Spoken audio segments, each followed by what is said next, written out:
Hello guys! Welcome back to my channel. Ngayon po ay magluluto tayo ng pork with chestnut. At ito yung mga sangkap na gagamitin natin. Ito yung pork, 3/4. At saka ito yung chestnut na ilalagay natin. At meron ako ditong soy sauce, garlic, ginger at saka onion, at saka ito ay rock sugar. Yan po yung sangkap na gagamitin natin sa ating pork with chestnut. So simulan na natin ang pagluluto. Maglagay tayo ng oil sa kawali. At pag mainit na, igisa muna natin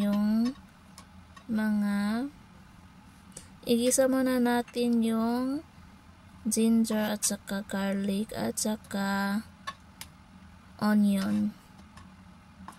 Pero tatanggalin din natin to pagka na siya, medyo brown na yung color niya. Kasi isusunod natin yung pork.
So ayan, tanggalin na natin to.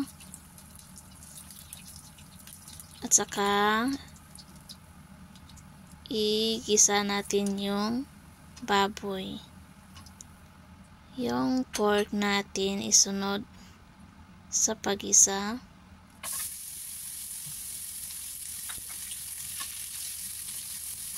At hanggang sa golden brown yung color niya, at saka natin ilalagay uli yung ginger at saka garlic, onions.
At ayan na po, medyo golden brown na po siya. Ilagay na natin tong ginger, garlic at saka onion.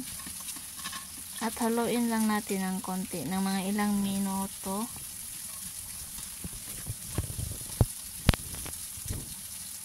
At isunod natin ilagay yung soy sauce.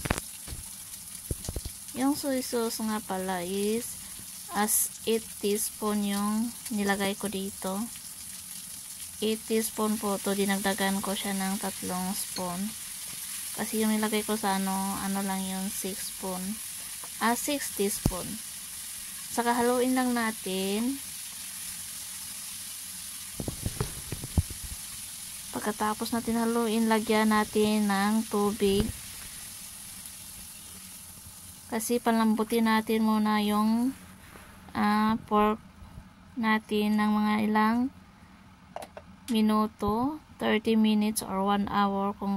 At ilagay na natin din yung rock sugar. At salt. Nasa inyo na rin kung gusto niyo ng maalat, dagdagan niyo yung salt sa paglagay.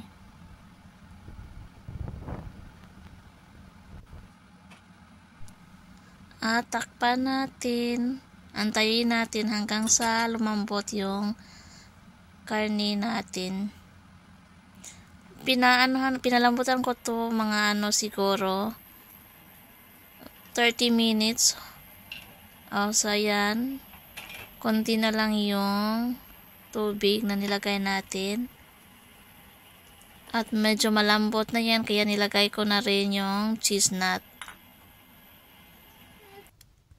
Pagkalagay nga pala natin ng cheese nut, anuin lang yun hanggang 10 minutes. Luto na yan. At saka yan na po siya mga guys. Nilipat ko na po sa maliit na kawali.